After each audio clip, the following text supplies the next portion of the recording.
Hey everyone, in today's video I'll show you how to get started with Kontakt inside Logic Pro X. Don't worry, it's a simple setup, just follow along. Kontakt is widely used by music producers, especially for working with orchestral sounds, virtual instruments, and advanced sound design libraries. The most common method is using a single instrument instance, though you can also run it in multi-output mode if needed. To begin, create a new software instrument track. You can do this by clicking the plus button above the track list or by going into the track options and selecting Software Instrument.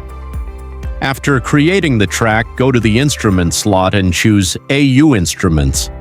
Then navigate to Native Instruments and select Kontakt from the list.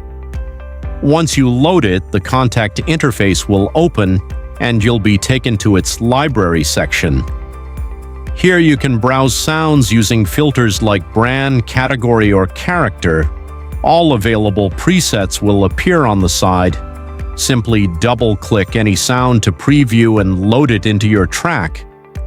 When you select a preset, you'll hear a preview, and you can start playing it right away using your MIDI keyboard or piano roll. You'll also have access to various controls to tweak the sound. If you want to switch to a different sound, just go back to the Library tab next to the File menu and choose another preset. This wasn't a deep dive into all Kontakt features, but now you know how to open it and start using its library inside Logic Pro X. If you found this helpful, consider subscribing to the channel. A large percentage of viewers aren't subscribed, and your support really helps us create better content. Thanks for watching and see you in the next video.